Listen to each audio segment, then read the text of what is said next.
What's going on, guys, and welcome back to another video. So I want to give you a little bit of a warning regarding SNAP benefits and what we are seeing moving forward. First off, I did a video just last week where I'm discussing and talking about the SNAP EBT benefits, talking about pandemic EBT, which states are still sending off the additional $95+ every single month. Now, a lot of people asked, why is my state not included? Why is my state approved, but we are not receiving the benefits? Well, that's where it comes down to the specific states. Even though the state itself may have been approved by the federal government to actually send out the additional money, the other $95, some states are just not going to do it. So just keep that in mind. But one thing I want you to really understand is right now, your food stamps are being eaten away by inflation. At the end of this video, I want to give you some advice on how to get your benefits to last, how to get them to really extend throughout the month, instead of you wasting or blowing through your benefits within the first week. All right? So I'm going to give you that at the end of this video. But the first thing I just want to touch on is, will more states be added to the additional $95 supplemental allotment? And here's my response. My guess, my prediction is more states are going to pull away from that. More states don't want to provide the additional $95 because it's coming out of their funds. And the states, it doesn't matter what state you live in, the states are wanting to hold on to as much cash as they can because eventually they are going to start doing stuff with it. Probably not going to give it all back to their residents, but they will need to do something with it. This is called COVID, pandemic-related assistance. That's what this is. And if you do not spend your money on something for the state related to the pandemic, the federal government will take that money back at the end of 2024. So again, we got a little bit of time, but my best guess is states are going to start withdrawing from this additional benefit. They're going to start or stop paying you for the EBT benefits that you're getting. All right, so it will come down eventually. Now, here's a warning that I have for you guys. This actually is coming from grocery store executives.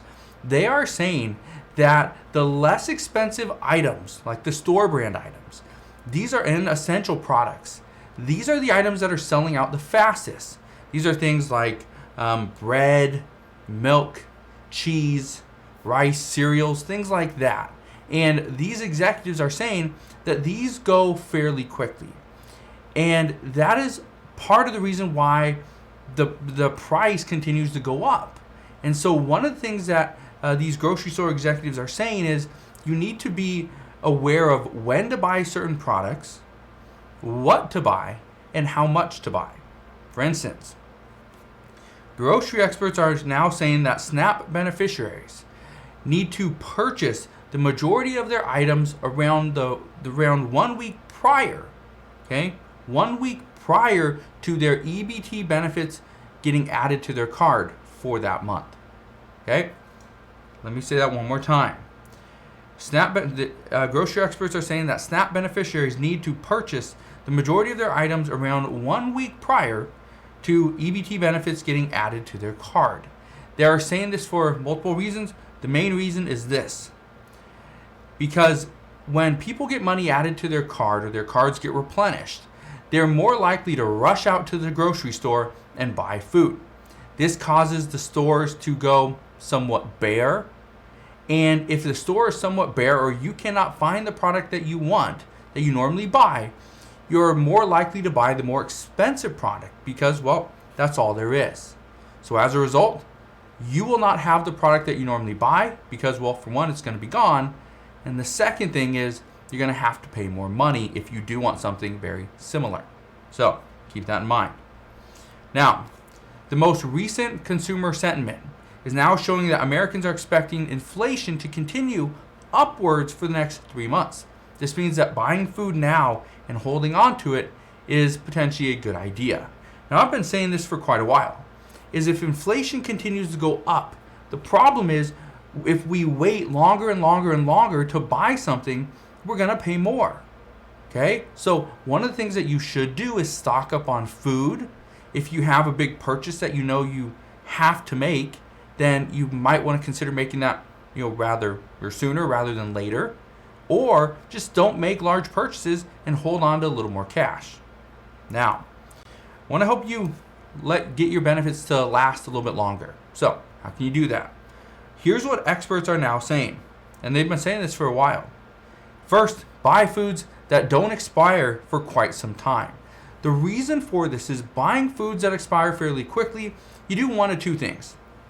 One, you either, or you do one of three things. One, you eat the food and it never expires and everything's great. Number two, you don't eat the food, it expires and you throw it away. Or number three, you overeat, you prepare a meal that you didn't expect to prepare, or you're just making something for the sake of not wasting food, which essentially is still wasting food. Well, that's the problem. If people are throwing away food that they already purchased, that's an issue. Now, here's something else, and a lot of people don't know this. If you buy something at Costco, for example, for instance, I bought a like a little container of Parmesan cheese. I think it was like $9-10 for this little container of Parmesan cheese. Well, this container, the expiration date on it was actually for the beginning of August. I bought this like 3 weeks ago or 4 weeks ago, whatever it was. The expiration was the beginning of August. Well, it expired, or it didn't expire. They were starting to grow mold in it last week, so I took it back. Well, Costco does that. They'll take your items back, give you a full refund, even if you used the majority of it. If it didn't last for the duration of what it said, they will refund you your money. So consider that maybe stuff goes bad before it actually expires. Well, there you go. If you buy it from Costco, you can take it back. Now, here's another tip from grocery experts. They say, buy store-branded products.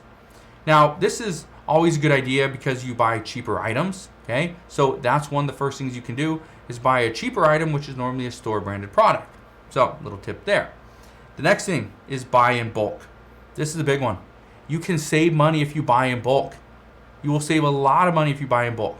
But you have to first buy in bulk, which usually means you have to spend more money in the beginning. Here's the issue. If you let the items expire and you throw it away, you will simply be wasting money. Do not do that. All right? So that's my little bit of advice for you guys is when it comes to food stamps, consider buying stuff sooner rather than later because your benefits are being eaten up by inflation. Also, when it comes to the additional $95, let's say you are just squeaking by at the end of the month using your EBT benefits, and your state is giving you that $95. Here's what I recommend, and this is some advice from me, is make sure you can survive off your normal benefits, not the supplemental allotment, okay? Because when the state actually cuts back and doesn't send you that $95 extra benefit, you will really be struggling, all right? So that's my advice for today. As always, as I know more, I promise I'll come back on and share all latest news and updates again. Just want to thank you guys for watching. Have a wonderful rest of your day. Consider subscribing, and I'll see you guys on the next one.